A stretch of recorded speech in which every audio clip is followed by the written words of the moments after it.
Justice Dhananjay Yashwant Chandrachud देश के 50वें मुख्य न्यायाधीश यानी चीफ जस्टिस ऑफ इंडिया या सीजेआई होंगे।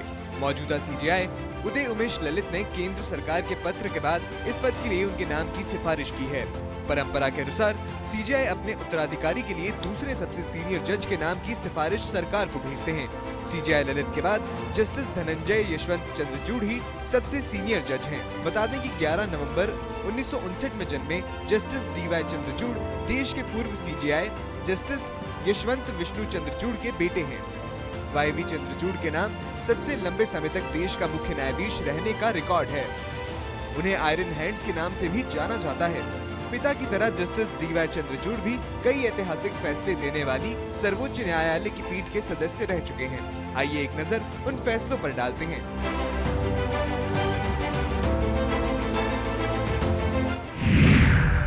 आपको याद होगा कि साल 2017 में सुप्रीम कोर्ट ने निजता के अधिकार पर फैसला सुनाया था। इसके तहत तत्कालीन सीजेआई खेहर की अध्यक्षता में सुप्रीम कोर्ट की 9 जजों की बेंच ने सर्वसम्मति से निजता को अनुच्छेद 21 के तहत मौलिक अधिकार माना। इस पीठ में जस्टिस चंद्रचूड़ भी थे। रिपोर्ट के अनुसार चंद्रचूड़ ने अपने फैसले में लिखा, जीवन और व्यक्तिगत आजादी मानव के अस्तित्व का अभिन्न हिस्सा है। जैसा कि केशवानंद भारती मामले में कहा गया है, ये अधिकार मनुष्य को आदिकाल से मिले हुए हैं। ये अधिकार प्रकृति के कानून का हिस्सा है। जस्टिस डीवाई चंद्रचूड़ ने असहमति को लोकतंत्र का सुरक्षा वाल्व करार देते हुए कई मामलों में फ्रीडम ऑफ स्पीच के अधिकार को बरकरार रखने का फैसला लिया था। जस्टिस चंद्रचूड़ ने जेंडर इक्वालिटी पर भी कई फैसले दिए हैं, जो लोगों से मानसिकता में बदलाव का आह्वान करने के साथ साथ संविधान के तहत महिलाओं के समान अधिकारों की पुष्टि करते हैं।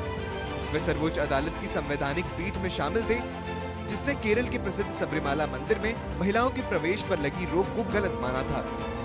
इसके अलावा उन्होंने अपने एक फैसले में सेना में सभी महिला अधिकारियों को उनके पुरुष समकक्षों के साथ समान आधार पर स्थायी कमीशन के अनुदान के लिए शॉर्ट सर्विस कमीशन पर नियुक्त किए जाने के निर्देश सरकार को दिए थे। एडल्ट्री के खिलाफ कानून यानी धारा 497 को रद्द करने वाली सुप्रीम कोर्ट की 5 सदस्यीय पीठ में भी जस्टिस चंद्रचूड़ शामिल थे। इसके अलावा भी जस्टिस चंद्रचूड़ कई अहम फैसले देने वाली पीठ के सदस्य रहे। हाल ही में नोएडा के सेक्टर 93A में भ्रष्टाचार की नींव पर बने सुपरटेक के 2 टावर ढा दिए गए थे। इलाहाबाद हाईकोर्ट के साल 2014 में ट्विन टावर गिराए जाने के आदेश को सुप्रीम कोर्ट ने बरकरार रखा था। यह ऐतिहासिक फैसला जस्टिस डीवाई चंद्रचूड़ की बेंच ने ही दिया था। वहीं इस बार दशहरे की छुट्टियां शुरू होने से एक दिन पहले जस्टिस डीवाई चंद्रचूड़ की पीठ ने रात 9 बजे तक सुनवाई की थी, जबकि आमतौर पर सुप्रीम कोर्ट के न्यायाधीश सुबह 10:30 बजे से लेकर शाम 4 बजे तक सुनवाई करते हैं। दरअसल जस्टिस डीवाई चंद्रचूड़ की पीठ ने तय किया था कि वे इस दिन सूचीबद्ध सभी मामलों की सुनवाई पूरी करके ही घर जाएंगे। जब मामले की सुनवाई शुरू हुई तो एक वकील ने सूची में अंतिम पायदान पर सूचीबद्ध अपने महत्वपूर्ण मामले का उल्लेख किया। इस पर जस्टिस चंद्रचूड़ ने कहा था, चिंता न करें, मैंने अपने घर वालों से कहा है कि आज मैं सूचीबद्ध सभी मामलों की सुनवाई पूरे किए बिना घर नहीं आऊंगा। मैंने उन्हें कहा है कि वे मेरा इंतजार न करें। आपको बता दें कि जस्टिस चंद्रचूड़ ने सेंट स्टीफन कॉलेज नई दिल्ली से इकोनॉमिक्स में BA ऑनर्स और दिल्ली विश्वविद्यालय से LLB की पढ़ाई की है। उन्होंने हार्वर्ड लॉ स्कूल से LLM की डिग्री और न्यायिक विज्ञान में डॉक्टरेट किया है। वे मुंबई विश्वविद्यालय और Oklahoma university school of law के विजिटिंग प्रोफेसर रह चुके हैं। उन्होंने सुप्रीम कोर्ट और बॉम्बे हाई कोर्ट में वकालत की।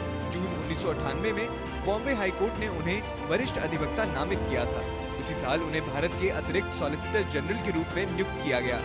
एक वकील के तौर पर जस्टिस चंद्रचूड़ के सबसे महत्वपूर्ण केसेस में संवैधानिक और प्रशासनिक कानून, HIV पॉजिटिव मरीजों के अधिकार, धार्मिक और भाषाई अल्पसंख्यक अधिकार और श्रम और औद्योगिक कानून शामिल हैं। मार्च 2000 में उन्हें बॉम्बे हाई कोर्ट में न्यायाधीश के तौर पर नियुक्ति मिली। इसके बाद वो इलाहाबाद हाई कोर्ट के मुख्य न्यायाधीश के रूप में नियुक्त हुए और फिर मई 2016 में उन्हें सर्वोच्च न्यायालय के न्यायाधीश के रूप में नियुक्त किया गया।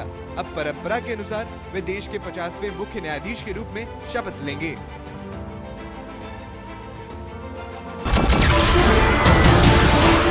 नमस्कार, मैं हूं मानक गुप्ता। अगर आपको हमारा ये वीडियो पसंद आया हो तो इसे लाइक और शेयर जरूर करें और हाँ, हमें सब्सक्राइब और फॉलो करना ना भूलें ताकि आप देश और दुनिया की कोई खबर मिस ना करें। तो जुड़े रहिए हमारे साथ और देखते रहिए न्यूज 24।